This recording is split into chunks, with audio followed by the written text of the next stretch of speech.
স্বামীজি কয়েকদিন হইতে বাগবাজারে বলরাম বাবুর বাটিতে অবস্থান করিতেছেন। পরমহংসদেবের গৃহী ভক্তদিগকে তিনি আজ একত্রিত হইতে আহ্বান করায় 3টের পর বৈকালে ঠাকুরের বহু ভক্ত ওই বাড়িতে জড়ো হইয়াছেন। স্বামী যোগানন্দ তথায় উপস্থিত আছেন। স্বামীজির উদ্দেশ্য একটি সমিতি গঠন করা। সকলে উপবেশন করিলে স্বামীজি বলিতে লাগলেন, নানা দেশ ঘুরে আমার ধারণা হয়েছে সংঘ ব্যতীত কোনো বড় কাজ হতে পারে না। তবে আমাদের মতো দেশে প্রথম হতে সাধারণতন্ত্রে সংঘ তৈরি করা বা সাধারণের সম্মতি নিয়ে কাজ করাটা তত সুবিধাজনক বলে মনে হয় না। ওসব দেশের নরনারী সমধিক শিক্ষিত, আমাদের মতো দেশ পরায়ণ নহে। তারা গুণের সম্মান করতে শিখেছে। এই দেখুন না কেন, আমি একজন নগণ্য লোক, আমাকে ও দেশে কত আদর যত্ন করেছে।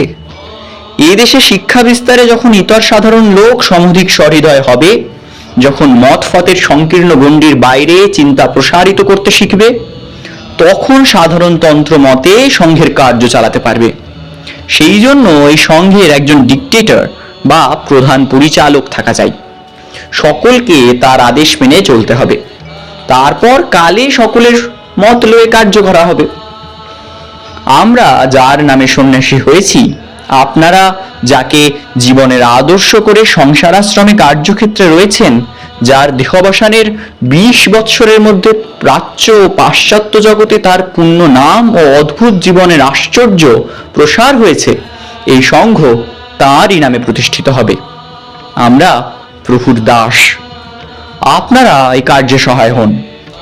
শ্রীযুক্ত গিরিশ ঘোষ প্রমুখ উপস্থিত গৃহীগণ এ প্রস্তাব অনুমোদন করিলে রামকৃষ্ণ সংঘের ভাবী কার্যপ্রণালী আলোচিত হইতে লাগল। সংঘের নাম রাখা হইল রামকৃষ্ণ প্রচার বা রামকৃষ্ণ মিশন। উহার উদ্দেশ্য প্রভৃতি আমরা উহার মুদ্রিত বিজ্ঞাপন হইতে উদ্ধৃত করিলাম। উদ্দেশ্য, মানবের হিতার্থ শ্রী শ্রী রামকৃষ্ণ যে সকল তত্ত্ব ব্যাখ্যা করিয়াছেন এবং কার্যে তাহার জীবনে যাহা যা প্রতিপাদিত হইয়াছে তাহার প্রচার এবং মনুষ্যের দৈহিক, মানসিক ও পারমার্থিক উন্নতিকল্পে যাহাতে সেই সকল তত্ত্ব প্রযুক্ত হইতে পারে তদ্বিষয়ে সাহায্য করা এই মিশনের উদ্দেশ্য। ব্রত, জগতের যাবতীয় ধর্মমতকে এক অক্ষয় সনাতন ধর্মের রূপান্তর মাত্র জ্ঞানে সকল ধর্মাবলম্বী দিগের মধ্যে আত্মীয়তা স্থাপনের জন্য শ্রী শ্রী রামকৃষ্ণ যে কার্যের অবতারণা করিয়াছিলেন, তাহার পরিচালনাই এই মিশনের ব্রত। কার্যপ্রণালী, মনুষ্যের সাংসারিক ও আধ্যাত্মিক উন্নতির জন্য বিদ্যাদানের উপযুক্ত লোক শিক্ষিতকরণ, শিল্প ও শ্রমোপজীবিকার উৎসাহবর্ধন এবং বেদান্ত ও অন্যান্য ধর্মভাব রামকৃষ্ণ জীবনে যে রূপে ব্যাখ্যাত হইয়াছিল তাহা জনসমাজে প্রবর্তন। ভারতবর্ষীয় কার্য, ভারতবর্ষের নগরে নগরে আচার্যব্রত গ্রহণাভিলাষী গৃহস্থ বা সন্ন্যাসীদিগের শিক্ষার আশ্রম স্থাপন এবং যাহাতে তাহারা দেশ দেশান্তরে গিয়া জনগণকে শিক্ষিত করিতে পারেন তাহার উপায় অবলম্বন। বিদেশীয় কার্য বিভাগ, ভারত বহির্ভূত প্রদেশসমূহে ব্রতধারী প্রেরণ এবং তত্ত্ব দেশে স্থাপিত আশ্রম সকলের সহিত ভারতীয় আশ্রম সকলের ঘনিষ্ঠতা ও সহানুভূতি বর্ধন এবং নূতন নূতন আশ্রম সংস্থাপন। স্বামীজি স্বয়ং উক্ত সমিতির সাধারণ সভাপতি হইলেন। স্বামী ব্রহ্মানন্দ কলিকাতা কেন্দ্রের সভাপতি এবং স্বামী যোগানন্দ তাহার সহকারী হইলেন।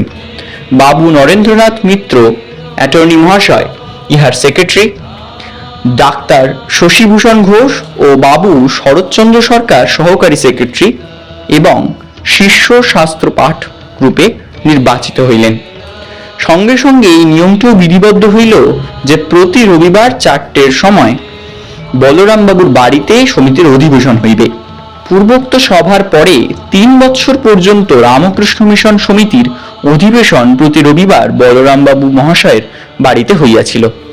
বলা বাহুল্য যে স্বামীজি যতদিন না পুনরায় বিলাত গমন করিয়াছিলেন ততদিন সুবিধামতো সমিতির অধিবেশনে উপস্থিত থাকিয়া কখনো উপদেশ দান এবং কখনো বা কিন্নর কণ্ঠে গান করিয়া শ্রোতাবর্গকে মোহিত করিতেন। সভা ভঙ্গের পর সভ্যগণ চলিয়া গেলে যোগানন্দ স্বামীকে লক্ষ্য করিয়া স্বামীজিকে বলিতে দেখা গেল, এই রূপে কার্য তো আরম্ভ করা গেল, এখন দেখ ঠাকুরের ইচ্ছায় কতদূর হয়ে দাঁড়ায়। স্বামী যোগানন্দ বললেন, তোমার এসব বিদেশিভাবে কার্য করা হচ্ছে, ঠাকুরের উপদেশ কি এরূপ ছিল? স্বামীজি উত্তর দিলেন, তুই কি করে জানলি এসব ঠাকুরের ভাব নয়? অনন্ত ভাবময় ঠাকুরকে তোরা তোদের গণ্ডিতে বুঝি বদ্ধ করে রাখতে চাস? আমি এ গণ্ডি ভেঙে তার ভাব পৃথিবীময় ছড়িয়ে দিয়ে যাব। ঠাকুর আমাকে তার পূজা পাঠ প্রবর্তনা করতে কখনো উপদেশ দেন নাই। তিনি সাধন ভজন ধ্যান ধারণা ও অন্যান্য উচ্চ উচ্চ ধর্মভাব সম্বন্ধে যে সকল উপদেশ দিয়ে গেছেন সেগুলি উপলব্ধি করে জীবকে তা শিক্ষা দিতে হবে। অনন্ত মত অনন্ত পথ। সম্প্রদায়পূর্ণ জগতে আরেকটি নতুন সম্প্রদায় গঠিত করে যেতে আমার জন্ম হয় নাই। প্রভুর পদতলে আশ্রয় পেয়ে আমরা ধন্য হয়েছি। ত্রিজগতের লোককে তার ভাবসমূহ দিতেই আমাদের জন্ম।